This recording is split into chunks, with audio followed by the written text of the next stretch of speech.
저는 뭐 방금 박수현 의원님 지적도 상당 일리는 있다고 봅니다. 얼마나 후보가 없었으면 외부에서 끌고 와야 되느냐. 진짜 한번 윤석열 대통령과 마찬가지로 국민의힘의 가장 큰 문제는 내부에서 인재를 키우지 않는다는 게 보수의 가장 큰 문제입니다.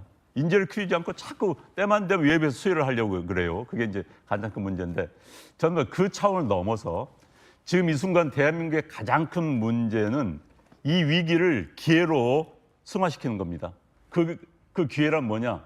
이제야말로 개헌을 통해서 6공화국을 끝내야 되는 겁니다. 7공화국을 만들어야 되는 겁니다. 그러면 6공화국을 끝내고 7공화국을 새로 만들 수 있는 6공화국의 문을 닫을 최고의 적임자는 누구냐? 저는 한덕수 총리라고 봐요. 그 이유는 뭐냐? 한덕수 총리가 임기를 최소화시켜야 되는 겁니다. 저는 뭐 여러 논란이 있을 수 있겠지만은 내년 지방선거 때까지 1년만 하겠다. 한덕수 총리가 1년만 하고 물러나겠다. 난 욕심이 없다. 지방선거 때 우리나라 선거가 너무 많아요. 지방선거하고 선거 주기를 맞추도록 하겠다. 1년 동안의 내 과제는 단 하나다. 6공화국의 문을 닫겠다. 말도 많고 탈도 많은 대통령의 과도한 권한 집중 같은, 그다음 4년 죽임제 같은 것을 과도한 집중을 막고 4년 죽임제 같은 것을 도입하는 6공화국을 청산하는 7공화국의 토대를 마련하겠다라고 나오는 게 난 맞다고 봅니다.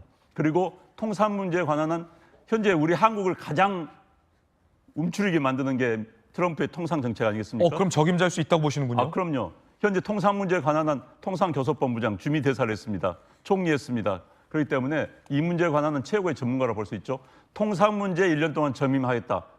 그리고 개헌을 하고 6공화국의 문을 닫겠다라고 하고 저는 1년 단위만 하고 물러나면 된다고 봅니다. 1년만. 국민들은 그러면은 뭐 박수를 칠 수도 있는 거고요. 두 번째, 이건 이제 정치적 이해관계를 이야기하겠습니다. 만에 하나 이재명 후보가 당선이 된다고 한다면은 형사소추 문제, 헌법 84조 문제 때문에 대한민국은 대혼란에 빠집니다. 아마 보수를 지지하시는 많은 국민들 연일이 광화문에 나오고 사법부로 쫓아갈 겁니다. 이걸 막기 위해서라도 이재명 후보도 1년 동안 쉬는 게 나아요. 그래서 본인에 대한 사법 절차가 다 마무리된 다음에 나오는 게 깨끗합니다. 그다음에 이른바 민주당 비명계 의원들도 그걸 바라지 않겠습니까? 1년 뒤에 정상화가 된 다음에 특히 뭐 여당의 많은 이른바 잠룡인지 잘 모르겠습니다만 이분들도 준비가 전혀 되지 않았어요.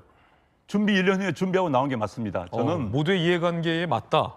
특히 대통령 선거는요. 국민들에게 선택권을 올바르게 줘야 됩니다. 현재는 선택권이 거의 부재한 상태입니다. 기울어진 운동장인 상태죠. 충분히 후보를 검증할 기회도 없이 60일 내에 대통령 선거를 해야 되고 이건 국민들의 선택권 박탈이나 마찬가지입니다. 그래서 한덕수 대통령이 저는 이렇게 생각해요. 1년 동안 내년 지방선거 때까지 하면서 개헌을 하고 통상 문제 해결하고 6공화국의 문을 닫고 나오는 겁니다. 그 1년 동안 많은 후보들은 뛰십시오. 후보 전략 짜서 국민들에게 호소하십시오. 그래서 제대로 된 평평한 운동장에서 누구는 50m 뛰고 후보가 문제가 있어요. 다리가 분명히 문제였습니다.